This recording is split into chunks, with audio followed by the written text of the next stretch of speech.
नमस्कार, India news देख रहे हैं आप। आपके साथ मैं हूं सुरभि तिवारी। बड़ी बहस की शुरुआत करेंगे तो युवा वर्ग किसी भी काल या देश का आईना होता है जिसमें कि हमें उस युग का भूत, वर्तमान और भविष्य साफ साफ दिखाई पड़ता है।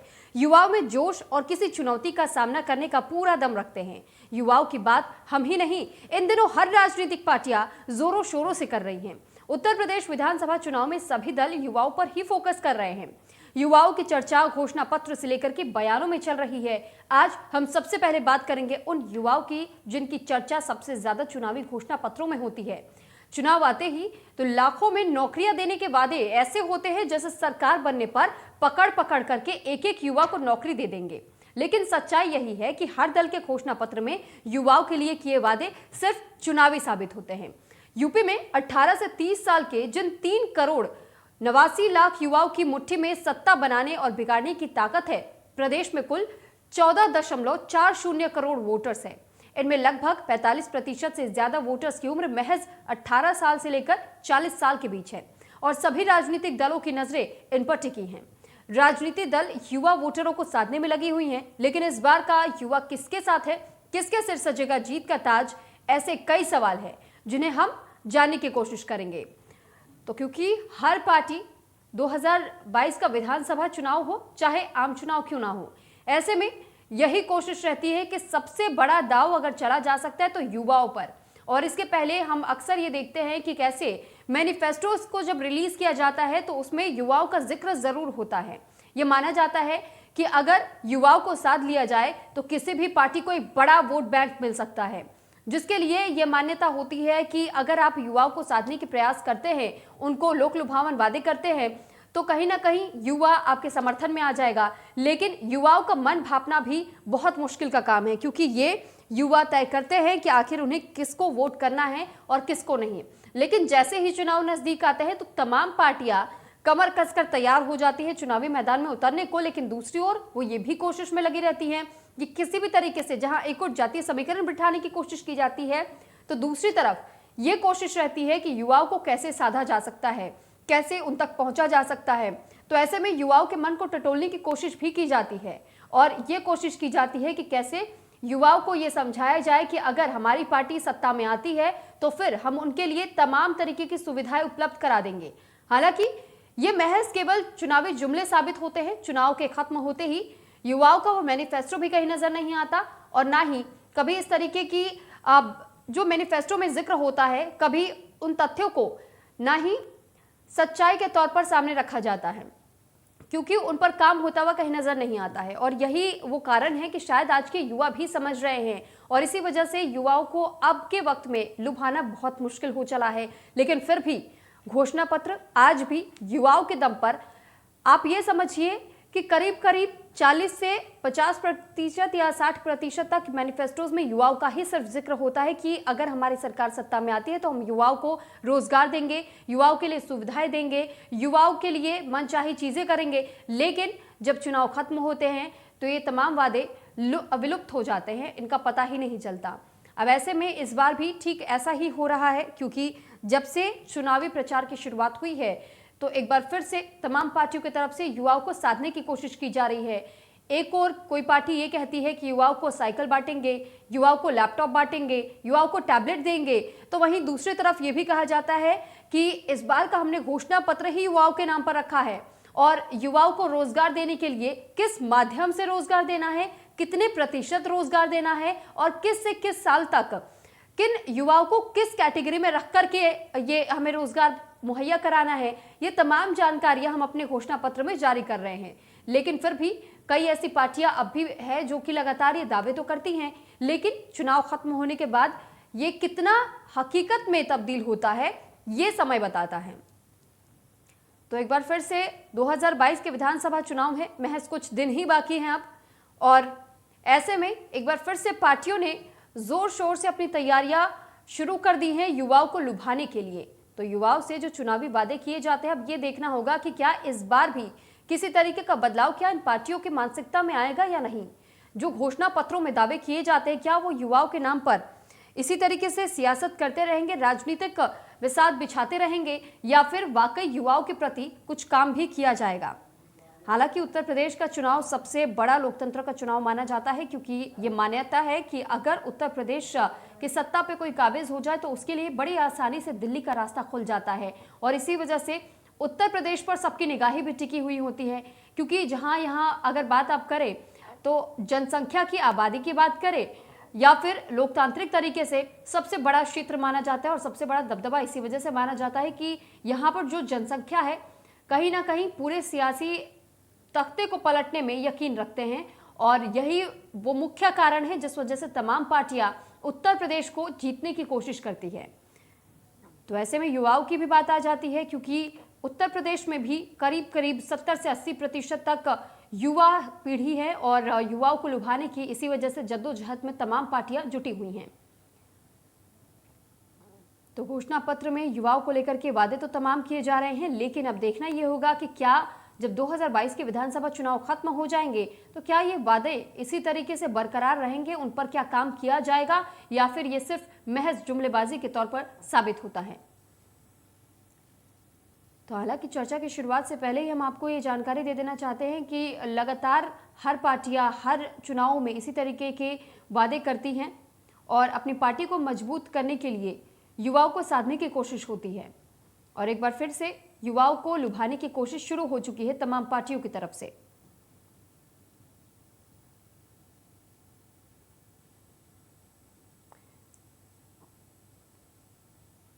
तो ये जिस तरीके से राजनीतिक जगत में हमने अक्सर देखा है कि जब भी चुनाव नज़दीक होते हैं ऐसे में अक्सर युवाओं को लुभाने के लिए अलग अलग माध्यम ढूंढे जाते हैं, अलग अलग तरीके अपनाए जाते हैं। जैसे कि अगर बात करें चाहे वो बीजेपी हो, समाजवादी पार्टी हो, कांग्रेस हो, बहुजन समाज पार्टी समेत अन्य दल भी एक तरीके से यूथ को प्रलोभन और चुनावी वादों से लुभाने की कोशिश में हमेशा जुटे रहते हैं।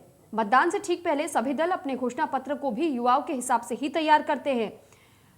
तो अब आप ये भी गणित समझने की कोशिश कीजिए कि कैसे उत्तर प्रदेश विधानसभा चुनाव में लगातार सारी पार्टियां युवाओं को ही टारगेट कर रही है।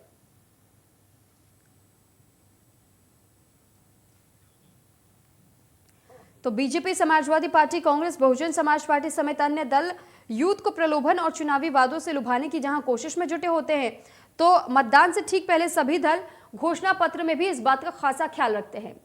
और चलिए अब इसी के साथ इस चर्चा की शुरुआत करेंगे, लेकिन चर्चा की शुरुआत से पहले सबसे पहले आपको अपने मेहमानों से भी रूबरू करवा देते हैं। हमारे साथ आज के जो खास मेहमान जुड़े हुए हैं, कृष्ण मोहन पांडे जी है, प्रवक्ता है बीजेपी से, प्रदीप तिवारी जी प्रवक्ता है कांग्रेस से, और अनुरुद्ध प्रताप सिंह जी आम आदमी पार्टी से प्रवक्ता है, प्रोफेसर धर्मेंद्र यादव जी समाजवादी पार्टी से प्रवक्ता है। आप सभी का इंटर न्यूज पर बहुत स्वागत है। कृष्ण मोहन जी, सबसे पहला सवाल आपसे ही, क्योंकि फिलहाल उत्तर प्रदेश में सत्ता आपकी है, तो ऐसे में मेरा सवाल आपसे यही है कि जब भी घोषणा पत्र की बात होती है, जब चुनाव नजदीक होते हैं, तो हमेशा युवाओं को साधने की कोशिश की जाती है, मैनिफेस्टोज में युवाओं का जिक्र होता है, लेकिन चुनाव के बाद ये वादे कहां चले जाते हैं, कहां गुम हो जाते हैं? देखिए, भारतीय जनता पार्टी वादों पर नहीं इरादों पर विश्वास रखती है। सदैव एक नई इच्छा शक्ति के साथ समाज में बेहतरगी करने के लिए सदैव हम तत्पर रहते हैं। रही बात युवाओं की, तो भारतीय जनता पार्टी ने अभी 20 वर्षों में सर्वाधिक रोजगार देने का काम भारतीय जनता पार्टी ने किया है। हमने 4.5 लाख सरकारी नौकरियां और लगभग 3.5 लाख से ऊपर आउटसोर्स और अन्य संविदा की नौकरियां हमने दी है, जो कि मात्र हम 3 साल कहेंगे। 2 साल तो कोरोना काल में पूरा देश परेशान था, तो 3 साल में हमने लगभग 7-7.5 लाख नौकरियां दी हैं। और चूंकि ये उत्तर प्रदेश वही उत्तर प्रदेश था जहां पे ये बीमारू राज्य था, जहां पे अपराध एक इंडस्ट्री थी, इसको रोकना और नए नए इन्वेस्टमेंट उत्तर प्रदेश में लाके और उस इन्वेस्टमेंट के द्वारा नए नए रोजगार सृजन से उत्तर प्रदेश के युवाओं को रोजगार देना एक बड़ा चैलेंज था, जिसको हमने एक चैलेंज की तरह से स्वीकार किया और किया। उत्तर प्रदेश में 3 लाख करोड़ के इन्वेस्टमेंट वर्तमान में चालू हो चुके हैं और लगभग इतने इन्वेस्टमेंट और आने वाले हैं। तो इस इन्वेस्टमेंट के थ्रू एक बड़े स्तर पे रोजगार उत्पन्न होंगे, जिससे उत्तर प्रदेश के युवाओं को एक सुनहरा भविष्य दे सकते हैं, जिससे कि उत्तर प्रदेश का युवा ये महसूस करे कि भाजपा की सरकार हमने लाई तो भाजपा की सरकार ने हमें एक सुनहरा भविष्य दिया और पुनः इस पे आने वाली सरकार पे हम करेंगे और इससे और भी बड़ा इन्वेस्टमेंट लेके आएंगे। और इसका एकमात्र कारण है कि इतना बड़ा इन्वेस्टमेंट आ रहा है कि हमने प्रशासनिक व्यवस्था बेहतर की है, और उत्तर प्रदेश की प्रशासनिक व्यवस्था के साथ साथ हमने ट्रांसपोर्टेशन भी बेहतर किया है। यह उत्तर प्रदेश का युवा देख रहा है और उसको पता है कि आने वाले समय में उत्तर प्रदेश का भविष्य जो है सबसे बेहतर सपने लेके आ रहा है। और दूसरा, उत्तर प्रदेश यही उत्तर प्रदेश था जिसके युवा कभी दिल्ली बंबई जैसा उत्तर प्रदेश हो जाए, ऐसे हाईवे हो, ऐसे फ्लाईओवर हो, ऐसा विचार करता था, परंतु अब यही उत्तर प्रदेश है जिसमें लेकिन कृष्ण मोहन जी, अंतर्राष्ट्रीय श्रम संगठन तो ये कहती है कि 60% से आंकड़े बढ़े हैं बेरोजगारों के लिए।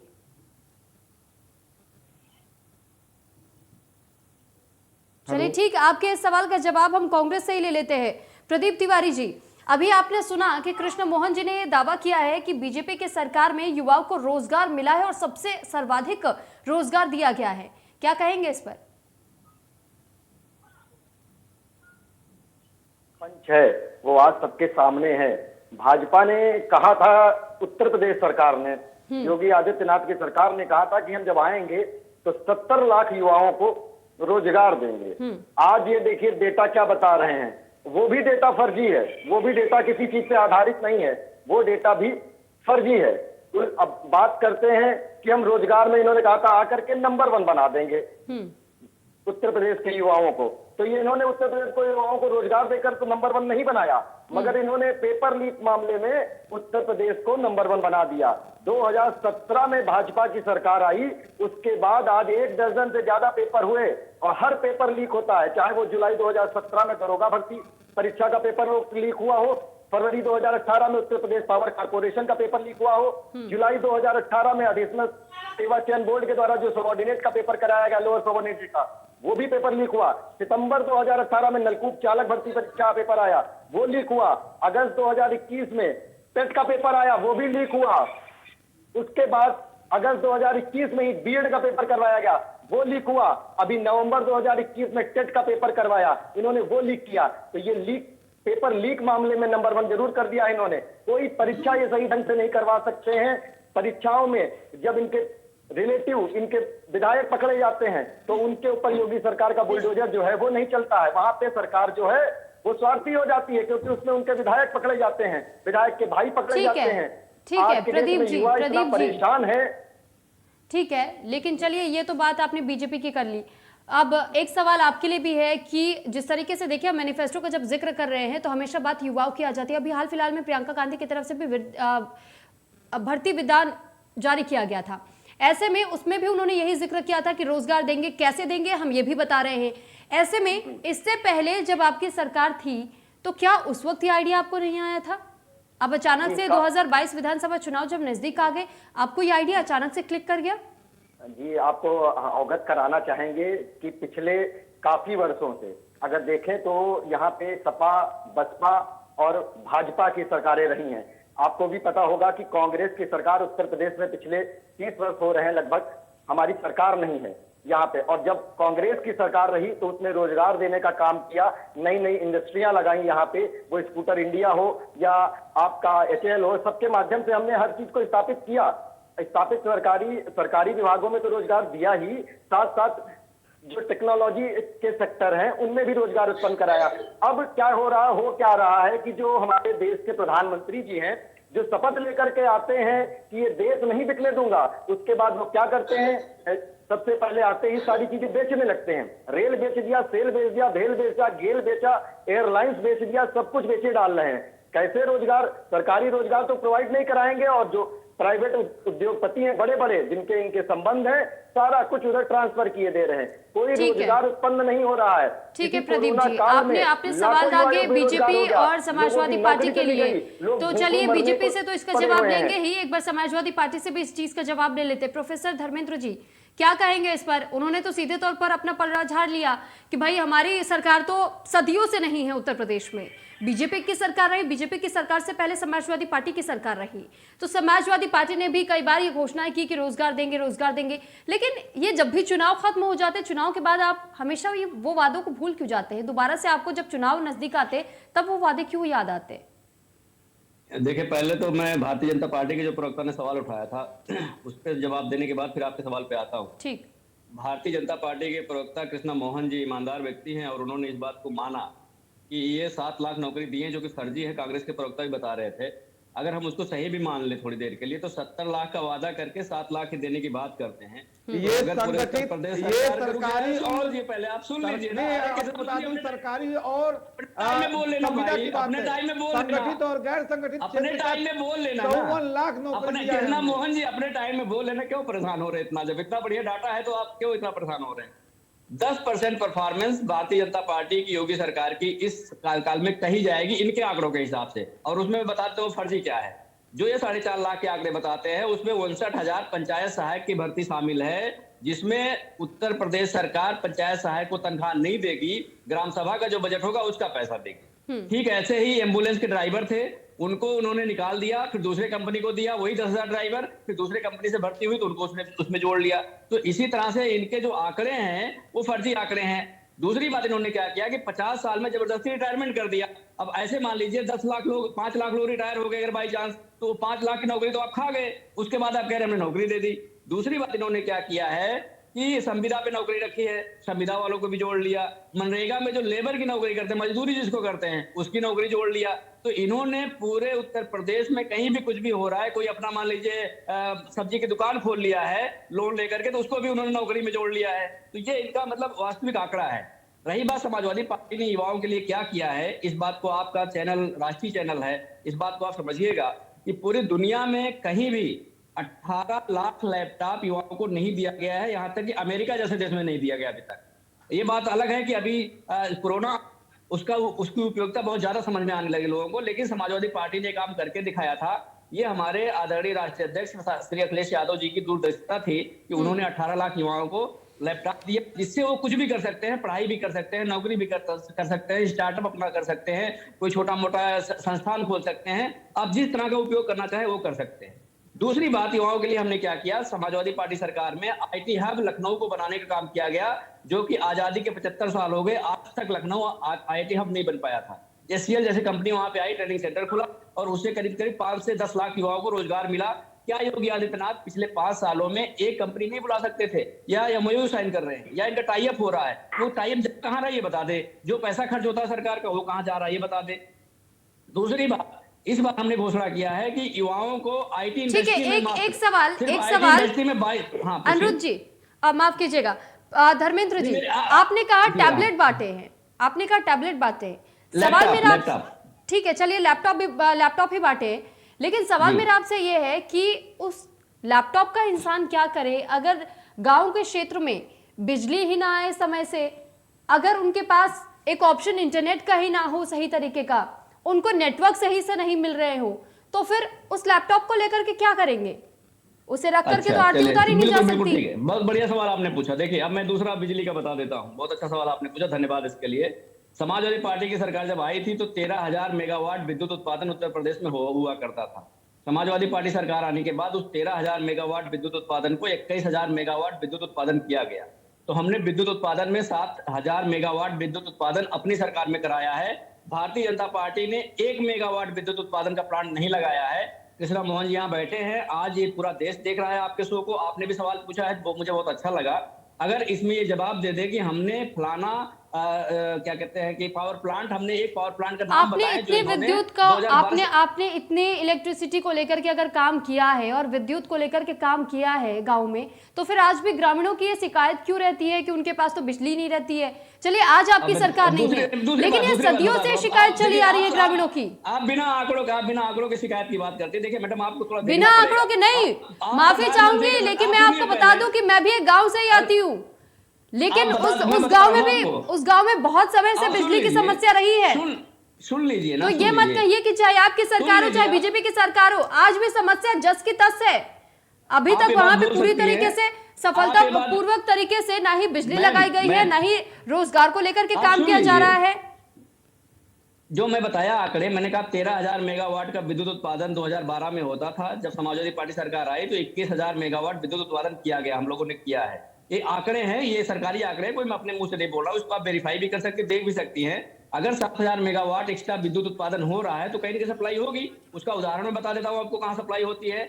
मोदी जी का जो संसदीय क्षेत्र है, हमारी सरकार में ही 24 घंटे बिजली वाराणसी में दी जाती थी। आप इसको जाके पता कर लीजिएगा, वेरीफाई कर लीजिएगा पूरे जिले में। ऐसे आपका नोएडा हो गया, गाजियाबाद हो गया, आपको मौका ही नहीं देना चाहिए कि हमें जाकर के वेरीफाई करना चाहिए? नहीं धर्मेंद्र जी, आप ये मौका ही क्यों दे रहे हैं कि हम जाकर के वेरीफाई करें? आपके पास तो मौका रहता है ना, जब आप चुनाव प्रसार के लिए जा सकते हैं, वहां पर प्रचार प्रसार करते हैं, तो वहां पर आप आंकड़े जनता के सामने रखिए ना।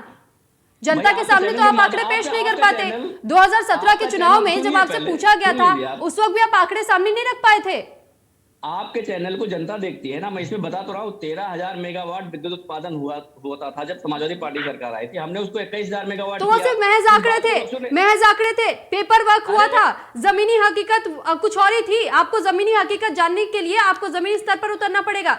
धर्मेंद्र जी, आपके पास लौटूंगी। अनुरुद्ध प्रताप सिंह जी भी हमारे साथ बने हुए आम आदमी पार्टी से प्रवक्ता। ठीक है धर्मेंद्र जी, समझ गई। आप सिर्फ इधर उधर की बातें करेंगे, आप सरकारी आंकड़े पेश करेंगे। देखिए ये चीज मुझे भी बहुत अच्छे से पता है, आपको भी बहुत अच्छे से पता है कि सरकारी आंकड़े कैसे पेश किए जाते हैं। सरकारी आंकड़े कैसे पेश किए जाते हैं ये हर कोई जानता है। ऐसे बताइए ना मुझे, आप बताइए उत्तर प्रदेश में बिजली उत्पादन कितना होगा, बता दीजिए मुझे। नहीं, मेरा जो सवाल था मैंने आपसे सीधे तौर पे कहा है, अरे मैं तो जमीन से जुड़ी हुई शख्स हूँ, मैं जमीन से जुड़ी हुई इंसान हूँ, रही हूँ गांव में, देखा है वहां की तरक्की कितनी हुई है कितनी नहीं हुई है।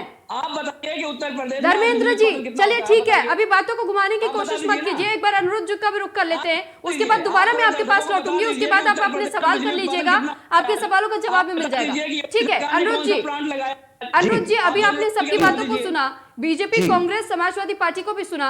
अब आप बताइए कि उत्तर प्रदेश में जब आप आना चाह रहे हैं तो फिर ऐसे में आप लोग की तरफ से युवाओं के लिए क्या कुछ किया जाएगा? क्योंकि अभी तक तो उत्तर प्रदेश में आप आ नहीं पाए हैं, दिल्ली तक ही रहे हैं। तो आप एक वो डेटा शेयर कर सकते हैं कि जिस तरीके से हर बार मैनिफेस्टो में युवाओं का जिक्र होता है लेकिन उनके लिए चुनाव के बाद कोई काम नहीं होता है, तो आगे आने वाले समय में अगर आपकी सरकार आती है तो फिर क्या कुछ काम होंगे या कैसे होंगे? देखिए, सबसे पहले तो इंडिया न्यूज के दर्शकों को मेरा जय हिंद जय बुंदेलखंड, आपको मेरा जय हिंद जय बुंदेलखंड। देखिए, आपने बहुत अच्छी बात बोली कि अगर मैं आम आदमी पार्टी का वो सपना जो उन्होंने उत्तर प्रदेश के लिए देखा है, जो गारंटी उन्होंने उत्तर प्रदेश के युवाओं के लिए देखी है, वो मैं बताऊं तो उससे ज्यादा बेहतर रहेगा। देखिए, आम आदमी पार्टी ने ये गारंटी दी है उत्तर प्रदेश के युवाओं को कि अगर वो उत्तर प्रदेश में सरकार बनाते हैं तो हर साल हम 10 लाख नौकरियां देंगे। और जब तक युवाओं को, जैसे ही हमारी सरकार बनती है और नौकरी बनने की श्रेणी जब शुरू हो जाएगी, तब तक उनको 5,000 रुपए प्रति माह भत्ता दिया जाएगा। और ये सिर्फ हम हवा में बात नहीं कर रहे हैं, क्योंकि हमें पता है कि जो अनएम्प्लॉयड यूथ है वो 34 लाख कुछ जो है सरकारी वेबसाइट पर रजिस्टर्ड है। उसके हिसाब से हमने एक पूरा डेटा तैयार किया है और हम इस बात के लिए तैयार हैं कि हम उनको 5,000 रुपए प्रति माह भत्ता दे पाएंगे।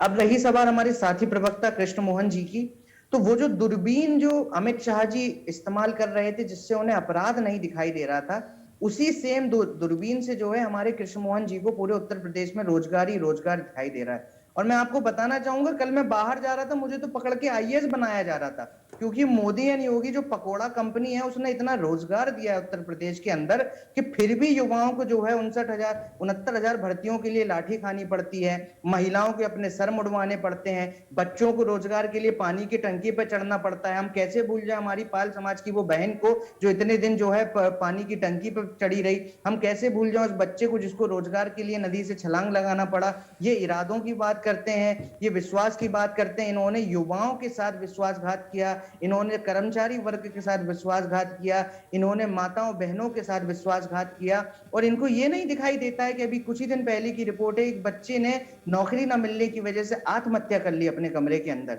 आज 15 से ऊपर ऐसी भर्तियां हैं जिनके पेपर लीक इन्होंने कराए हैं, नलकूप ऑपरेटर हो, चाहे दरोगा भर्ती हो, चाहे टीईटी वगैरह हो, इनसे एग्जाम तो कंडक्ट होते नहीं है, इनसे एग्जाम संभाले नहीं जाते हैं, उत्तर प्रदेश संभालने की ये बात करते हैं। उसके बावजूद ये आते हैं और अपने फर्जी आंकड़े रखना शुरू कर देते हैं, बात करते हैं 70 लाख की, 4 लाख का ढोल पीटते हैं। तो आप खुद ही बताइए, उत्तर प्रदेश का युवा आज ऐसी छलिया सरकार पर, ऐसी निर्दयी सरकार पर जो उनको भरी ठंड में डंडे चलवा सकती है, ऐसी सरकार पर कैसे भरोसा करेगी? मुझे सिर्फ इतना पता है, इन्होंने बीच में बात छेड़ी थी कि दिल्ली जाते हैं लोग, बिल्कुल, जो दिल्ली का केजरीवाल मॉडल है आज वो हम उत्तर प्रदेश में लेकर के आएंगे। और जिस तरीके से अभी कोरोना काल के समय पे भी हम लोगों ने दिल्ली के अंदर 10 लाख रोजगारों का सृजन किया कोरोना काल के अंदर, उसी तरीके के मॉडल से, उसी तरीके की नियत के साथ, बड़े विशेषज्ञों की सलाह के साथ एक ऐसा मॉडल हम उत्तर प्रदेश के लिए लाएंगे जिसमें रोजगार भरपूर होगा। वादा नहीं, ये केजरीवाल की गारंटी है। जी ठीक है, आपने भी कहा कि वादा नहीं है, गारंटी है कि आप युवाओं को रोजगार देंगे, लेकिन क्या आपके पास एक फुल प्रूफ प्लान है अभी तक? बिल्कुल बिल्कुल, हमारे पास एक फुल प्रूफ प्लान है। क्योंकि देखिए, जब हम बात कर रहे हैं कि कितने बेरोजगार युवा हैं, तो हमें ये तक पता है कि सरकारी वेबसाइट पर आज 34 लाख बेरोजगार युवा रजिस्टर्ड हैं। उनके लिए अगर हम 5,000 रुपए प्रति माह भत्ता देते हैं तो क्या हमारा बजट का हिस्सा जाएगा? उनके लिए अगर हम रोजगार सृजन करेंगे तो हमें कितनी कंपनियों के साथ MOU साइन करने पड़ेंगे? यहां तक कि केजरीवाल जी ने जो वादा उत्तर प्रदेश के लिए क्या हो, चाहे बिजली का वादा हो, चाहे रोजगार का वादा हो, चाहे महिलाओं के लिए वादा हो, सारे वादों के लिए हमारे पास फुल प्रूफ प्लान है। और हमारी अनुज जी, सबसे बड़ा, कहीं युवाओं को आप भी तो सिर्फ सुहाने सपने नहीं दिखा रहे, कहीं ऐसा ना हो जाए कि बाद में युवाओं से आप भी पकोड़े तलवाने लगे। मैं आपका बहुत बहुत आभारी हूं कि आपने ये बात बोली, क्योंकि ये बात सत्य है। विभिन्न राजनीतिक पार्टियों ने सिर्फ और सिर्फ युवाओं के साथ और हर वर्ग के साथ सपने दिखाने का कार्य किया है। आज यहाँ बैठा हर प्रवक्ता जानता है कि अगर किसी ने अपने वादे पूरे किए हैं तो वो है दिल्ली का केजरीवाल मॉडल, जहां हमने इंफ्रास्ट्रक्चर पूरा किया, जहां हमने बिजली का वादा पूरा किया, जहां हमने मुफ्त इलाज का वादा पूरा किया, जहां हमने शिक्षा का वादा पूरा किया, जहां हमने सिक्योरिटी, आज दिल्ली पूरे विश्व में नंबर 1 है कैमरा CCTV के मामले में। हमने अपने सारे वादे पूरे किए हैं। अब इसी पर कृष्ण मोहन जी क्या कहेंगे? आम आदमी पार्टी ने तो साफ कह दिया है कि उनके पास फुल प्रूफ प्लान है, वो किस तरीके से आगे काम करेंगे, लेकिन आपके पास फुल प्रूफ प्लान हमें अभी तक दिखा नहीं है वो। क्योंकि वाकई देखिए, ये तो गौर करें, आपने खुद ही ने कहा कि 7 लाख युवाओं को अभी तक रोजगार दिया गया। जब बात 70 लाख की थी तो फिर 7 लाख पे बात क्यों आके अटक गई? मैं आपकी बात पे आता हूं तुरंत, परंतु एक एक लोगों का मैं जवाब दे दूं, सारे लोगों का। बिल्कुल। हमारे कांग्रेस के मित्र ने कहा कि बहुत ही पेपर लीक हुआ, यहाँ पे हम यहाँ पे एग्जाम नहीं करा पाते हैं। साहब, उत्तर प्रदेश आप उठा के आंकड़े देख लीजिए, उत्तर प्रदेश ऐसा सरकार ऐसा राज्य है जहां पर हमने युवा सरकारी नौकरी के लिए फॉर्म भरो निकलवाए और 2 महीने के अंदर हमने युवाओं को रोजगार दे दिया। अरे बियर की दुकान एग्जाम भी कराए कृष्ण मोहन जी, और उन्हें कृष्ण मोहन जी, की दुकान पे वही बात पेपर लीक की। आप कह रहे हैं कि सरकारी रोजगार दिए हैं, आपने सरकारी रोजगार दिए, पहले उसको कैंसिल कर दिया उस एग्जाम। आपने कहा कि सरकारी रोजगार अगर दिए हैं तो फिर पहले जो सरकारी रोजगार देने के लिए कुछ ऑप्शंस भी तो छोड़ दीजिए।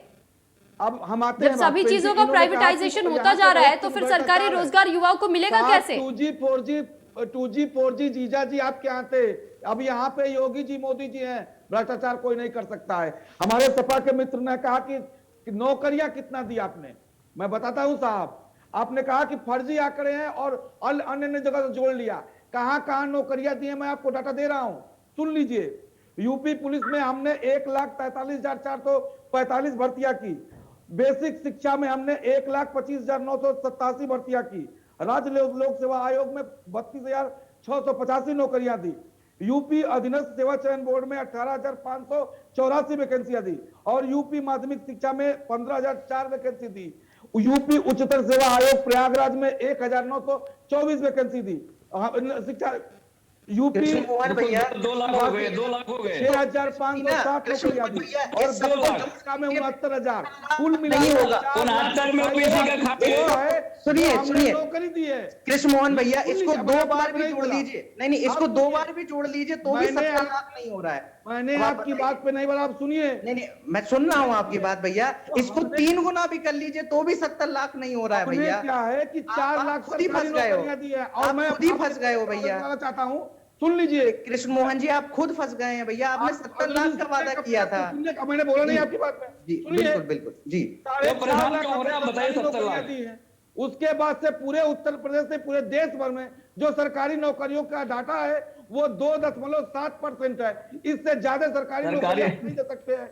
उसके बाद से प्रदीप तिवारी जी भी कुछ कहना चाह रहे हैं। प्रदीप जी आपके पास आ रही हूँ, लेकिन कृष्ण मोहन जी एक सवाल मेरा भी है। अगर आप ये आंकड़े गिना रहे हैं, आप कह रहे हैं कि युवाओं को रोजगार दे रहे हैं, पहली बात तो ये, अगर आप सरकारी रोजगार की बात करें तो पहले सरकारी चीजों को छोड़ तो दीजिए पहले, तब तो सरकारी रोजगार देंगे आप। सब चीजों का प्राइवेटाइजेशन करते जा रहे। दूसरी चीज ये जो आपने अभी आंकड़े पेश किए, 70 लाख किसी भी कीमत पे नहीं हो रहे। तीसरी बात ये कि 2019 के आंकड़े मैं आपको बता रही हूँ, 2019 के आंकड़े 60%, महज 4 महीने में 7.4% के रफ्तार से बेरोजगारी दर बढ़ी है। 7.4% के आंकड़े से बेरोजगारी दर बढ़ी है। 2019 का डेटा आपको चेक करना चाहिए, आपको चेक करना चाहिए कृष्ण मोहन जी। लगभग 40 लाख से ऊपर नौकरियां पहुंचती हैं। और मैं ये पूछना चाहता हूं कि सरकारी नौकरी 70 लाख बोल दीजिए, अब क्या बचा हुआ है? 30 लाख बचा हुआ है। कृष्ण मोहन जी रहने दीजिए, अब आप बातों को गोल गोल घुमा रहे हैं, आपके पास कोई जवाब नहीं बचा है। प्रदीप तिवारी जी, आप जो कहना चाह रहे हैं आप कह सकते हैं। पानी भी बेरोजगार है। प्रदीप जी मैं ये कह रहा हूँ कि 2017 में जब भाजपा की सरकार आती है पहले तो ये तय करना होगा बेरोजगारी दर 0.4 और वर्तमान में बेरोजगारी दर जो है वो 4.8 हो गई है, मतलब दुगनी हो गई है बेरोजगारी दर। ये इनके पास ये इन्होंने डेटा मैनेजमेंट ही नहीं किया कि कहां पे कितने शिक्षकों की जरूरत है, कहां पे कितने डॉक्टरों की जरूरत है। जो आया जैसे मर्जी आया फॉर्म भराते गए, उसके बाद वो पेपर को लीक करवाते गए। आलम यह है कि पेपर जो है वो फोटोकॉपी की दुकान पे दिखता है। इनके यहाँ सुरक्षा व्यवस्था ऐसी कराई जाती है, जानबूझकर सारे पेपर लीक करवाए जाते हैं, भ्रष्टाचार चरम पे है। आपको मैं एक उदाहरण देना चाहता हूं, सपा और भाजपा ने मिल करके कैसे युवाओं को परेशान किया है। सपा शासनकाल में सहकारिता विभाग में भर्ती आती है और उस भर्ती को योगी आदित्यनाथ की जब सरकार आती है तो कहते हैं कि हाँ इस पे एसआईटी जांच करेंगे। एसआईटी जांच करवा करके उस पे एसआईटी जांच बैठा दी जाती है, एफआईआर होती है। आज तक उसकी रिपोर्ट नहीं सार्वजनिक की गई, आज तक वो रिपोर्ट नहीं दाखिल की गई। उसमें इनके मंत्री जो है मुकुट बिहारी वर्मा जी, वो भी उसी में फंसे हुए संलिप्त हैं। बात अगर होती है कि हाँ क्या क्या भर्तियों में इन्होंने घोटाले किए हैं, एक से एक भर्ती, किसी भी भर्ती को इन्होंने स्वच्छ तरीके से, पारदर्शी तरीके से पूरा नहीं होने दिया है। बच्चे परेशान होते। अभी रिसेंटली टेट का पेपर हुआ, टेट के पेपर को भी लीक करवा दिया। 22 लाख से ज्यादा बच्चे परेशान हुए हैं। सेंटर आप इतनी दूर भेज देते हैं कि एक बच्चे को हजारों रुपए का नुकसान होता है। उसी लिए हम लोग लेकर के आए हैं, कांग्रेस पार्टी लेकर के आई है कि हम लोग भर्ती विधान लेकर के आए हैं। भर्ती विधान के माध्यम से हम भर्ती विधान में हमने बताया है कि हम एक कैलेंडर लाएंगे, समयबद्ध तरीके से पेपर करवाएंगे, 20 लाख रोजगार कैसे देंगे वो हमने बताया है। उसमें हमने बताया कि अगर बच्चा पेपर देने जाएगा तो उसके लिए बस और रेल यात्रा मुफ्त होगी। हमारे विधान का अगर आप जो सही से अवलोकन कर ले तो इनको कुछ ज्ञान आ जाता, मगर इनको नहीं, इनको काम नहीं करना, युवाओं के लिए विधान को परेशान करना है। युवा जब आएगा सड़क पे आएगा, उतरेगा, रोजगार मांगेगा, उस पर आप लाठी डंडे चलवाने का काम करते हैं। चाहे 69,000 शिक्षक भर्ती हो, उसमें आपने दलितों का, पिछड़ों का। प्रदीप तिवारी जी, चलिए एक और आंकड़ा साझा कर देती हूँ, क्योंकि कृष्ण मोहन जी को लग रहा है कि तकलीफ हो रही है। आंकड़ों की वो बात कर रहे थे प्रदीप जी। एक और आंकड़ा कृष्ण मोहन जी के सामने रख दिया जाता है। उच्च शिक्षित जो युवा हैं 60% की इतनी भागीदारी बढ़ी है इसमें बेरोजगारों की। अब आप उनके लिए क्या जवाब देंगे? 60% बहुत बड़ा आंकड़ा है ये, 60% जो कि उच्च शिक्षा ग्रहण की है लोगों ने, लेकिन उनके पास आज के वक्त में नौकरियां नहीं है। वो भी कहीं ना कहीं ठेले लगाने को मजबूर है। और अब बात पकोड़े तलने के कर देते हैं कि वो भी तो रोजगार हुआ। रोजगार का सृजन क्या आप इस तरीके से आत्मनिर्भर बना करके करेंगे? नहीं, रोजगार बिल्कुल आत्मनिर्भर बना के करेंगे। बिना आत्मनिर्भर के इतने बड़े देश के इतने बड़े, तो फिर आप उसे रोजगार देने में काउंट नहीं कर सकते। आप उसे रोजगार देने में काउंट नहीं कर सकते। आप आंकड़ों की बात कर रहे थे, मैंने आपके सामने अंतर्राष्ट्रीय श्रमिक संगठन का आंकड़ा रखा ना। महज 4 महीने की बात थी जब 7.5% ये आंकड़ा बढ़ गया था बेरोजगारी दर का। 2019 के आंकड़े ये इतने बड़े। मैं वही पहले तो हमें अंतर करना होगा कि सरकारी नौकरी और रोजगार दोनों में अंतर है। सरकारी नौकरी हमें किस स्तर पर देना होगा, रोजगार कैसे देना होगा। अरे मैं सरकारी नौकरियों की बात ही नहीं कर रही हूं, मैं सिर्फ नौकरी की बात कर रही हूं, बेरोजगारी दर की बात कर रही हूं। मैं आखिर बेरोजगारी कैसे दूर होगी जब तक इन्वेस्टमेंट नहीं आएगा, नए इंडस्ट्री। तो वो आप बताएंगे ना, आप सत्ता में आप है। वादा आपने क्या था, हमने नहीं। महाराष्ट्र कि वो किसी चीज को स्वीकार नहीं करना चाहते हैं, चाहे वो कुछ भी हो जाए, मतलब वो स्वीकार हकीकत नहीं कर सकते। ये इनकी सबसे बड़ी कमी है। इन्वेस्टमेंट क्या है, नाम तो बता दो। चाइना से और दुनिया के अन्य धर्मेंद्र जी कुछ कहना चाहते हैं, बात रखिए।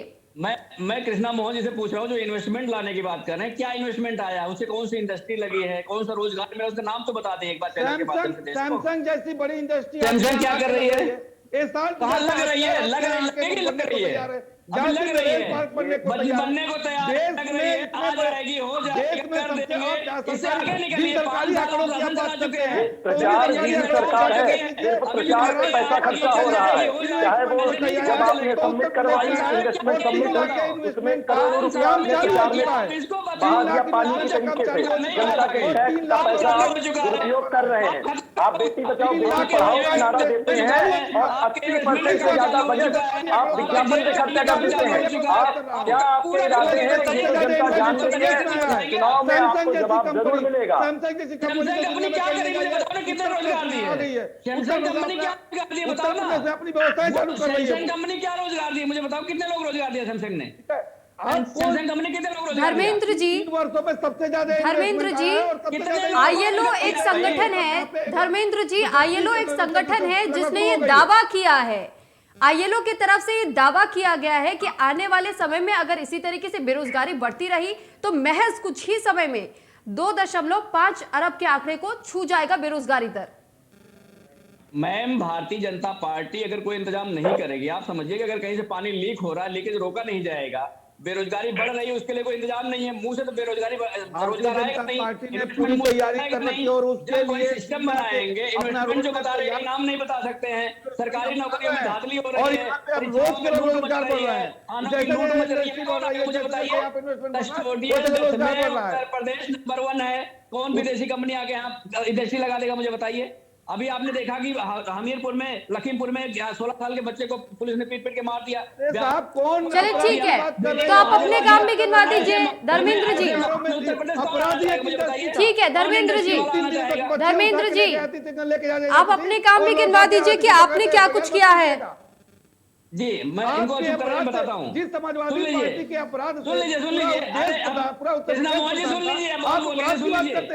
लीजिए, आपके पास अजय मिश्रा टेनी को याद करिए, धनंजय को क्रिकेट खिला रहे हैं, शर्म नहीं आ रही है, बना के दे रहा है, कुलदीप सिंह सेंगर ने बेटी के हमने तो एफआईआर कराया और मसाज करवा, हम तो एफआईआर कराए और गिरफ्तार किए, परंतु आपके गायत्री प्रसाद जो के सामने खड़े हो जाओगे के साथ घूमता है, जिसपे एफआईआर करने के लिए हाईकोर्ट को करना पड़ता है, और जिसपे एफआईआर करने के लिए हाईकोर्ट को ठीक है, चलिए ठीक है, प्रदीप तिवारी जी भी काफी देर से कुछ कहना चाह रहे हैं, अनुरुद्ध जी भी कुछ कहना चाह रहे हैं। अनुरुद्ध जी एक बार आपका रुख कर लेते, फिर प्रदीप तिवारी जी के पास भी जाऊंगी। अनुरुद्ध जी अपनी बात रखिए। आपके जाति विशेष के लोग कब्जों पर, पार्कों पर कब्जा कर लेते थे, थानों पर कब्जा कर लेते थे, पूरे जिले पंजाब लोगों का कब्जा था।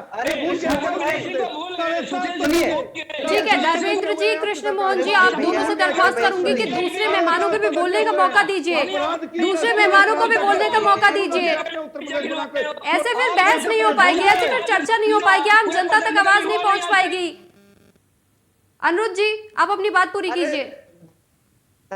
धर्मेंद्र भैया आप रुक जाइए, ये कृष्ण मोहन जी नहीं माने। सबसे पहले तो आज मैं क्या ही बताऊं, इंडिया न्यूज ने खुद साक्षात देखा कि डिबेट की शुरुआत में 4 लाख नौकरियां थी, डिबेट के बीच में 40 लाख हो गई, डिबेट के अंत तक मुझे विश्वास है कृष्ण मोहन जी इसको 70 लाख साबित कर देंगे। तो ये इंडिया न्यूज का देखिए कितना बढ़िया कार्य है कि देखिए पूरा देश देख रहा है, इंडिया न्यूज देख रहा है कि मैंने सरकारी और रोजगार दोनों की बातें की। पहले सरकारी नौकरी का आंकड़ा दिया, फिर रोजगार की बात की। आप तय कर लीजिए कि रोजगार की बात कर रहे हैं कि सरकारी नौकरी की। यदि सरकारी नौकरी की बात भारतीय कहता हूँ कि अडानी और अंबानी और इस देश का हर इंडस्ट्रियलिस्ट, मैं आपके सामने बोल रहा हूँ, भारतीय जनता पार्टी भारत की सारा इंडस्ट्रियलिस्ट जो है, मैं तारीफ करता हूँ, सुनिए मैं स्वयं तारीफ कर रहा हूँ, सुनिए मोहन जी, अरे मोहन जी तारीफ भी तो सुन लीजिए। मैं दावा कर रहा हूं कि देखिए भारतीय जनता पार्टी विश्व की ऐसी पार्टी है कि वो लाइव डिबेट के अंदर 4 लाख से 40 लाख नौकरियां दे देती है। तो इससे बड़ी जीत क्या होगी आपकी? आप बताइए खुद ही। आप कह रहे हो कि आपने जो है 40 लाख नौकरियां दी, डिबेट के अंदर में 70 लाख हो जाएंगी, है ना। और आज आप हमें एक बात बताइए कि आप जो नौकरी, बेरोजगार, रोजगार सरकारी नौकरी है, सरकारी नौकरी है या फिर, हाँ तो अरे यदि सरकारी नौकरी की बात करते हैं तो 4.5 लाख नौकरियां दी हैं, और रोजगार की बात तो हमने जितने कहा उतना हमने लगभग 40 लाख रोजगार दिए हैं। उसका विस्फोट हक भाई, क्या आप है? ये भी कह दीजिए कि नौकरी देना सरकारों का काम ही नहीं है। अरे जाना क्या है, बोलना ही तो है। अरे बोल दीजिए, अरे बोल दीजिए। हमारे केजरीवाल जी ने 10 लाख नौकरियां कोरोना काल के समय पे दी हैं। आप उनसे तुलना मत कीजिए, आप हमारी बात सुनिए। आज जब आपके ये माननीय कि अब उसका ठीक, इन्वेस्टमेंट प्रदीप जी, ठीक है, अनुज जी, ठीक है, ठीक है, आपकी बात सुन ली गई। प्रदीप जी की एक बार बात सुन लेते हैं। प्रदीप जी, आप अपनी बात रखिए। मैं दो बातें यहाँ पे रखना चाहता हूँ। एक तो पहले मैं पूछना चाहता हूँ भाजपा के जो प्रवक्ता बैठे हुए हैं उनसे बात, एक क्वेश्चन है हमारा कि ये जो बातें कर रहे हैं कि हमने इतने रोजगार दे दिए, इतने रोजगार दे दिए। देखिए, पहली चीज तो आपको समझना पड़ेगा कि जब भी ये कोई बात कहते हैं तो उसको आप पहले से मान के चलिए कि ये जुमला बोल रहे हैं, क्योंकि जब भी किसी चीज के डेटा अगर इन्होंने घोषणा पत्र में कोई चीज शामिल कर दी या इनके मंत्री या इनके प्रधानमंत्री ने कोई चीज बोल दी, तो बाद में अगर कोई पत्रकार पहुंच के उनसे पूछेगा तो बता देंगे कि हम तो जुमला कह रहे थे, कि हमने तो कहा ही नहीं था कि 70 लाख रोजगार देंगे, वो तो एक जुमला था। तो इनके पास तो हर चीज के लिए एक शस्त्र है कि हम तो जुमला कह रहे थे। तो उस पर विश्वास करेगी नहीं जनता इस बार। जुमलेबाजों की सरकार पे विश्वास नहीं करने वाली है। जिस तरीके से ये भूल जाते हैं कि अगर आप निष्पक्ष होकर के करिए काम, आप कुछ लोगों को टारगेट करके उनके ऊपर बुलडोजर चलाने का काम करते हैं, मगर वही जब आपका तो चलेगा, मंत्री है, जो समाज गृह विरोधी कार्य राज्य मंत्री करेंगे, है, राष्ट्र उसका विरोधी कार्य बेटा करेंगे, षड्यंत्र के तहत चलेगा। अजय मिश्रा के टाइम पे बुलडोजर की चाबी हो जाती है। ऊपर गाड़ी अजय चला मिश्रा के देता टाइम है, पे बुलडोजर उसको की आपने आज चाबी तक हो बर्दाश्त जाती नहीं है। किया। अजय क्या वो मिश्रा किसान जो है को जिसकी गिरफ्तार जिसकी किया गया, मृत्यु हुई जिसने है, अपराध किया उसके हुआ है, आपके यहाँ किया गया। अमित शाह जी जो है हमारे गृह मंत्री, गिरफ्तार क्या करके कर लिया गया, संवेदना व्यक्त नहीं करी। वो क्या करते हैं, बहराना में चुनाव प्रचार का शुरुआत करते इसका हैं। जवाब वो क्या करना चाहते हैं, वो पोलराइज करना चाहते हैं। वो क्या करते हैं, वो रोजगार बेरोजगार पे नहीं करते हैं, वो राजनीति काहे की करते हैं, वो राजनीति करते हैं हिंदू मुस्लिम की राजनीति करते हैं, वो दलित अगड़ा पिछड़ा इन सब की राजनीति करते हैं। वो एक नजर से किसी को नहीं देखते। बेरोजगार जो होता है वो बेरोजगार होता है, उसकी कोई जाति नहीं होती है, उसका कोई धर्म नहीं होता है। जब उसको नौकरी चाहिए होती है तो वही उसकी जाति और वही उसका धर्म होता है। तो आप जो है वो चूजी हैं। आप देख देख करके कार्रवाई करते हैं कि कौन किस जाति का है, उसके ऊपर कार्रवाई करनी है, कौन किस जाति का नहीं है उसके ऊपर कार्रवाई नहीं करते हैं। आपके अधिकारी जो होते हैं पिच तैयार करते हैं। एक माफिया के लिए पिच तैयार की जाती है क्रिकेट खेलने के लिए। ये आपका चरित्र है। आप बहुत ज्यादा असंवेदनशील हैं। दूसरी चीज मैं सपा के मित्र से भी कहना चाहता हूं, जिस तरीके से इनके शासनकाल में भर्तियां आई, इन्होंने भी शिक्षकों को परेशान, बच्चों को परेशान करने का काम किया। 72,825 पुरानी की भर्ती पेंशन आई, बहाल कर रहे हैं वो जब बसपा के गवर्नमेंट में मैं आई, आप ये भी सोच उसके बाद लीजिए। इन्होंने दोबारा वही भर्ती क्या किया, ताकि मायावती के शासनकाल में इतना ज्यादा घपला हो गया, घोटाला हो गया, तो उन्होंने पेंशन पैकेज निकाल दिया। और उसके बाद उन बच्चों को तैनात अच्छा किया है। प्रदीप जी, कांग्रेस ने भी इस बार फिर से अपने मैनिफेस्टो में युवाओं का जिक्र किया। आपने कहा कि आप रोजगार भी देंगे और साथ ही साथ आप ये भी बताएंगे कि किस तरीके से आप रोजगार देने जा रहे हैं। ऐसे में क्या आपको लगता है कि एक बार फिर से, जब इतने सालों की सत्ता आपके रही थी, उस बीच में जब आप युवाओं को नहीं लुभा पाए थे, इस बीच में क्या युवा आपसे प्रभावित हो जाएंगे? आपको लगता है कि वाकई जब आप अगर सरकार में मान लीजिए आप आज भी जाते हैं, तो क्या आप वो वादों को पूरा कर पाएंगे? इस बात की हम गारंटी कैसे मान ले? देखिए, मान न लीजिए हम जरूर इस बार सरकार बना रहे हैं। 2022 में कांग्रेस पार्टी की सरकार आ रही है, और विश्वास कैसे होगा? जनता को विश्वास है हमारी नेता आदरणीय प्रियंका गांधी, जो विश्वास की एक मूर्ति है। जब कोई कोरोना काल में सभी लोग सो रहे थे तो कांग्रेस पार्टी ही ऐसी थी जो लोगों के लिए काम कर रही थी। इस भाजपा की सरकार में लोगों के खिलाफ अत्याचार हुए तो कौन खड़ा हुआ? चाहे वो अपने अपने घरों पे पैदल, उसके लिए कौन खड़ा हुआ? उन्नाव की बेटी हो, उसके लिए कौन खड़ा हुआ? आप देख लीजिए, किसान लखीमपुर में इनके मंत्री के बेटे के द्वारा जिसकी हत्या कर दी जाती है, तो उसके लिए कौन खड़ा हुआ? तो विश्वास की मूर्ति है प्रियंका गांधी। प्रदीप जी, वादा किया ये तो फिर वही बात हो गई। आप फिर पुराने मुद्दों को उठा रहे हैं, आप बातों को गोल गोल घुमा रहे हैं। मैंने बात की, अगर आप युवाओं का जिक्र कर रहे हैं तो रोजगार की बात कीजिए। आप युवाओं का जिक्र कर रहे हैं तो युवाओं को विकास कैसे दिलाएंगे, आप उसकी बात कीजिए। आप जिक्र कर रहे हैं लखीमपुर खीरी कांड का, आप जिक्र कर रहे हैं किसानों का, तो आप अपना वक्त मत भूलिए। आप अपना वक्त मत भूलिए जब कांग्रेस सरकार ने किस तरीके से क्रेडिट लेने का काम किया था। जिस दौरान किसान आंदोलन चल रहा था, पूरे साल कहीं कांग्रेस नजर नहीं आई थी। जब बिल्कुल अंत समय आया तब आप उस वक्त चुनावी मजबूत, क्योंकि आपको चुनावी तौर पर दाव भी तो खेलना था, आप उस वक्त किसानों की मदद के लिए आगे आ गए। बिल्कुल एंड मौके पर आपको याद है कि हाँ, देश का वो अन्नदाता है। और उसके बाद आप बात करते हैं युवाओं की। युवाओं के लिए भी मैं आपको याद दिला दूं, क्या उत्तर प्रदेश के युवाओं के लिए आज आप बात कर रहे हैं नौकरी दिलाने की या पेपर लीक की बात करते हैं? राजस्थान में आपकी सरकार है, राजस्थान की सरकार को भूल गए? वहां पर भी पेपर लीक के मामले सामने आए थे, वहां भी आज की युवा पीढ़ी आज वहां भी परेशान है, वहां पर आप रोजगार क्यों नहीं दिला रहे हैं? अगर आप बात कर रहे हैं, चाहे वो राजस्थान आप देखिए, एक तरफ से नहीं होता है ना, ताली एक हाथ से नहीं बजती है। मैं आपको बताना चाहूं, चाहे वो राजस्थान की सरकार हो, वो पंजाब की सरकार हो या छत्तीसगढ़ की सरकार हो, हमने समान रूप से जो है रोजगार देने का काम किया है। हमारे यहाँ इस तरीके से नहीं होता है कि विधायिका का भाई जो है वो पेपर लीक मामले में इन्वॉल्व होता है और उसके ऊपर हम एक पक्षी कार्रवाई नहीं करते हैं। अगर कार्रवाई होगी तो समान रूप से कार्रवाई होनी चाहिए। ये नहीं होता है हमारे यहाँ कि हाँ हम देख करके कार्रवाई करते हैं। विधायिका का भाई अगर इन्वॉल्व होता है तो वहां पे योगी सरकार का बुलडोजर रास्ता भूल जाता है। अगर कोई दूसरा व्यक्ति इन्वॉल्व होगा, जाति विशेष का व्यक्ति इन्वॉल्व होगा तो उधर योगी सरकार का बुलडोजर चल जाएगा। हमने अगर कहा है कि हम भर्ती विधान लेकर के आए तो हमने उसने पूरा क्लियर किया है कि कहाँ कहाँ कितनी वैकेंसी, तो वो तो दिख रहा है ना, वो तो दिख रहा है, राजस्थान में भी और पंजाब में भी दिख रहा है कि कितना रोजगार दे रहे हैं आप, कितना रोजगार दे रहे हैं और युवा पीढ़ी क्या कर रही है वो तो सबको दिख रहा है। अगर हम कह रहे हैं कि भर्ती विधान के मामले से हम 20 अब बात युवाओं की करते हैं, महिलाओं में भी ठीक है, आपने उसी तरीके का किया, मैनिफेस्टो जारी किया उत्तर प्रदेश में कि 40% भागीदारी आप महिलाओं को देंगे, बाकी के राज्यों में वो चीज गायब है, बाकी के राज्यों में वो चीज गायब है। मुझे ये समझ नहीं आता कि कांग्रेस आखिर किस तरीके का सियासी खेल खेलना चाह रही है कि उत्तर प्रदेश में आपको महिलाएं नजर आती है, मजबूती दिलाने का काम आपको याद आता है, बाकी राज्यों में क्या महिलाएं नहीं है? बाकी राज्यों की महिलाएं कमजोर है। अगर आपका क्वेश्चन हो जाए तो मैं जवाब दे दूं। बिल्कुल। हाँ, मैं कहना चाहता हूं कि आदरणीय प्रियंका गांधी जी जो हैं इस समय वर्तमान में उत्तर प्रदेश का प्रभार है उनके पास। यहाँ की जो रणनीति है, जो भी जिस हिसाब से हमें चुनाव में उतरना है, जो योजनाएं हैं, वो प्रियंका गांधी जी और पूरी जो टीम है मिल करके चुनाव प्रबंधन की वो तय कर रही है। यहाँ के लिए यहाँ पे जो कोई शुरुआत हो रही है, अगर किसी चीज की अच्छी शुरुआत हम कर रहे हैं, हम कह रहे हैं कि हम महिलाओं को, जो इंटर पास महिलाएं होंगी, जो लड़कियां होंगी, तो ये सारी चीजें चुनाव के वक्त में आपको याद आ रही है। कोरोना काल में कांग्रेस पार्टी कहाँ गायब थी? इतनी पुरानी पार्टी है देश की, कोरोना काल में कांग्रेस पार्टी कहाँ गायब थी जमीनी स्तर से? देखिए, उसकी तारीफ WHO ने भी की है। हमारे जो श्रीनिवास बीवी जी जो है वो उनकी तारीफ की गई है कि उन्होंने कोरोना काल में। तो क्या कांग्रेस पार्टी में अकेले श्रीनिवास जी हैं?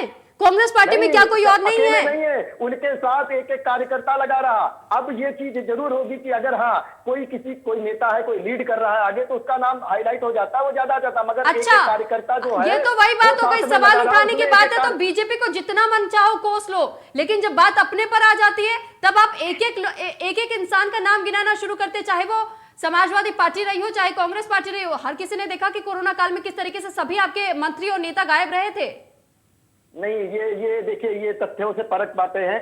हमारे लोगों ने, हमारे नेता हो चाहे कार्यकर्ता हो, सभी ने जमीन पे उतर करके कोरोना पीड़ित जो रहे हैं उनके लिए चाहे ऑक्सीजन की व्यवस्था करानी हो, लखनऊ में हमारे जो कार्यकर्ता रहे हैं उन्होंने बढ़ चढ़ के हिस्सा लिया, बढ़ चढ़ के लोगों की मदद की है। हमारे इसमें झूठ नहीं है, श्रीनिवास जी ने बहुत किया था उस दौरान, हर कोई जानता है, लेकिन कांग्रेस पार्टी में अकेले श्रीनिवास जी नहीं है, कांग्रेस पार्टी में अकेले श्रीनिवास जी नहीं है। उस वक्त प्रियंका गांधी कहाँ गायब थी? उस वक्त राहुल गांधी कहाँ गायब थे? कोई कहीं नहीं गायब था, सभी लोग कार्य कर रहे थे। अगर कोई कभी कोरोना से पीड़ित हो जाता है तो उसके लिए कांग्रेस पार्टी ने बढ़ चढ़ के काम किया है। ये आपको जानकारी हासिल करनी चाहिए कि कोरोना के समय पे किस पार्टी ने सबसे ज्यादा बढ़ चढ़ के काम किया है। कुछ लोग ऐसे जरूर थे, कुछ पार्टियों के मुखिया ऐसे जरूर थे, कोरोना काल में अपने दफ्तरों में सोते रहे, अपने घरों में सोते रहे हैं, वो नहीं निकले हैं। ये उनके लिए समस्या होगी। आदरणीय प्रियंका गांधी जी, कोरोना काल हो या सामान्य काल रहा हो, बढ़ चढ़ के उन्होंने लोगों के हितों के लिए। तो मैं आपको याद दिला दूं कि सीएम योगी आदित्यनाथ जनता के बीच में जाते हुए संक्रमित हुए थे, फिर भी उन्होंने हार नहीं मानी थी, फिर भी वो दिन रात जनता की आप कहीं ना कहीं उनको स्वस्थ करने में जुटे हुए थे, जनता की मदद पहुंचाने के लिए। प्रियंका गांधी, राहुल गांधी जिस दौरान संक्रमित हुए थे, उस दौरान वो अपने किसी लोगों से मिलते वक्त संक्रमित हुए थे, आम जनता के बीच में उतर करके संक्रमित नहीं हुए थे। तो ये बातें ना कहिए, जनता को भी दिखता है सब कि कौन क्या कर रहा है, क्या नहीं कर रहा है। मैं आपको बताऊं अपने लोग कौन होते हैं। अपने लोगों को आपने जनता में नहीं गिनते हैं आप। अगर अपने लोग जो होते हैं, जो अपने लोग, राहुल गांधी के लिए तो अपनी पूरी, जब अमेठी अभी गए थे, दौरा किया था, तो उन्होंने कहा था तो अपने लोग क्या सिर्फ नेता होते हैं, आम जनता नहीं होते? चुनाव के समय में आपको आम जनता परिवार के तौर पे नजर आता है। ये देखिए, सबकी परिभाषा देखिए, आप परिभाषा अगर सेट करें, चलिए यही चीज लागू समाजवादी पार्टी पर भी होती है। सवाल जब दूसरों पर आप खड़े करते हैं तो पहले खुद की जमीनी आप पहले जमीनी स्तर पे खुद की पार्टी को तो मजबूत कीजिए, उसके बाद दूसरों पर सवाल दागिए। हमारे पास फिलहाल समय का अभाव है, फिलहाल समय का अभाव है। हमारा संगठन बूथ स्तर तक मजबूत चलिए, हो गया। हमारे पास फिलहाल समय का अभाव है। मेरा सवाल आज का सिर्फ इतना ही था कि युवाओं को लेकर के जिस तरीके से साधने की बात कही जाती है, हर बार पार्टियां ये घोषणा करती है कि जब उनकी सरकार सत्ता में आएगी तो युवाओं को रोजगार दिया जाएगा, युवाओं के विकास के लिए काम किया जाएगा, लेकिन युवाओं के लिए चुनाव बीतते ही ये सारे वादे महज जुमलेबाजी साबित होते। इसी के साथ बड़ी बहस में इतना ही। आप बने रहिए इंडिया न्यूज के साथ। तमाम मेहमानों का भी धन्यवाद हमारे साथ जुड़ने के लिए। आप देखते रहिए इंडिया न्यूज।